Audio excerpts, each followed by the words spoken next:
God. We all know the word God, but what does it really mean? Is it just a fancy name for the big unknown? Or is there something more? Think about it.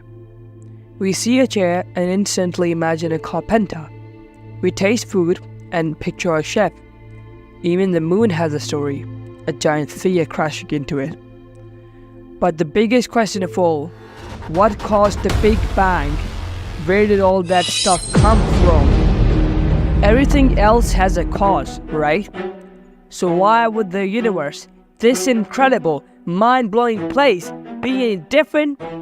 It's like saying a chair builds itself or a meal cooks itself. It just doesn't make sense.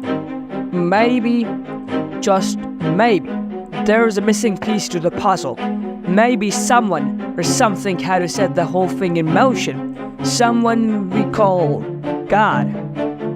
Now, this isn't about saying believe in this or that. It's about asking questions and keeping the curious mind alive.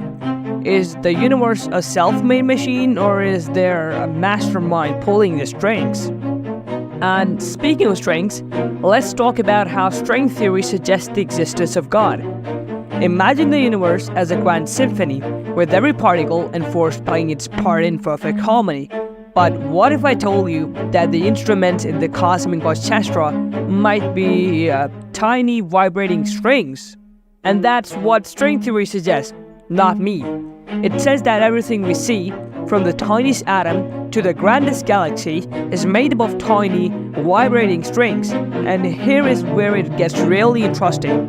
String theory proposes that there might not be just one universe, but many, a mind-boggling array of universes, which we call the multiverse. If the string theory is true, it means the universe, or even the multiverse, isn't just a random collection of particles. It's a planned symphony, with every string playing its part, following a set of rules, and that begs the question, who wrote the symphony? Who set the rules? The incredible complexity and harmony of the universe, as suggested by the string theory, points towards an intelligence behind it all. It hints at a designer who crafted the fundamental laws of nature and who fine-tuned the cosmos for life to exist. String theory doesn't prove God's existence, but it definitely adds some fascinating clues to the cosmic puzzle. It suggests a level of design and intelligence in the universe that's hard to ignore. But if it is not string theory, then what is?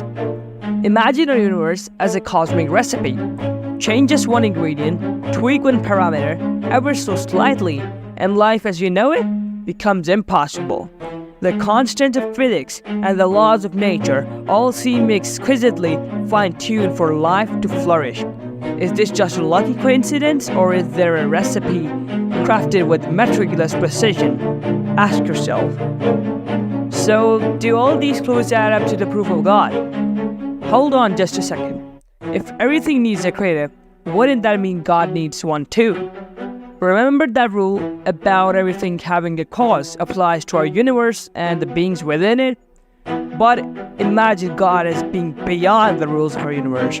Unlike dimensional beings like us, He's like the ultimate programmer who wrote the game, not a player stuck inside of it.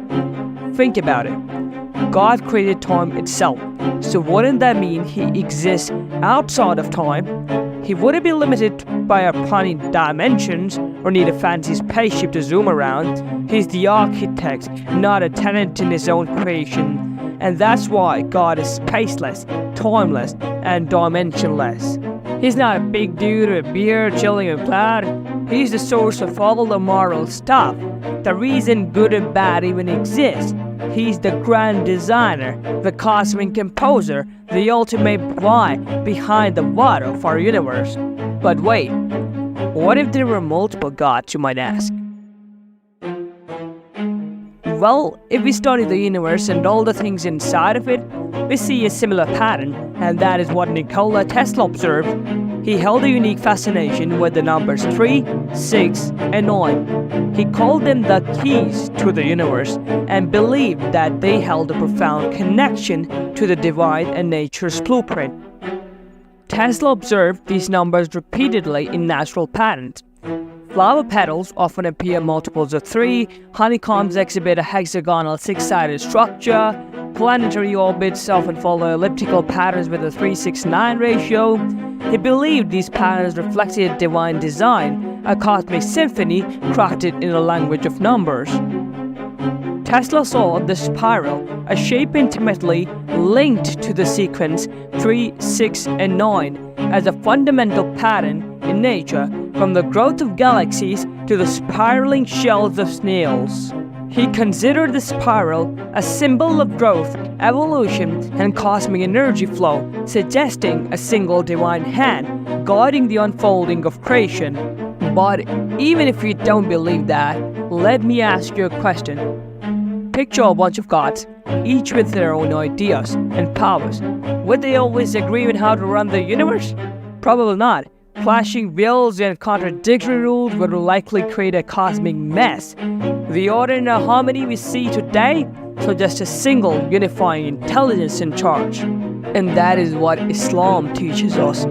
According to Islam, there is only one God, who is indivisible, who is the sustainer, who has no child and wasn't born, who has no beginning and no end, and who is undefeatable. But don't go just yet. I have a question for you.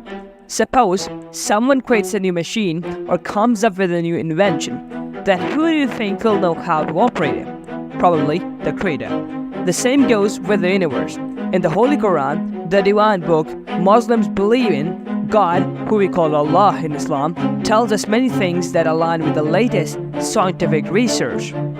You were told that about 500 years ago, a scientist proved the earth was round. But what if I told you that the Holy Quran mentioned this more than 1400 years ago?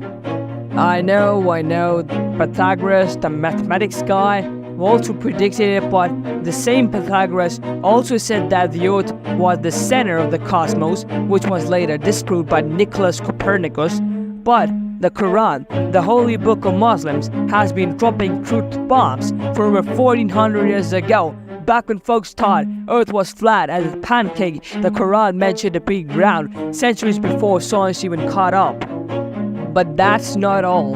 Not even close up. The Quran also mentions the existence of mountains as pegs that stabilize the Earth, a concept similar to the tectonic plates discovered much later. The development of the human embryo in stages, way before microscopes revealed the process. The expanding universe, centuries before Edwin Hubble's cosmic discovery. And even things like the laser technology and quantum physics were indirectly referred to in the Quran. My friends, doesn't that attract you? My friends, I invite you to the divine boundary of Islam. I invite you to the true faith. I invite you to accept Islam, or even research about it if you find anything worth inspiring. If you're still here, congratulations. You spent some time to know about your Creator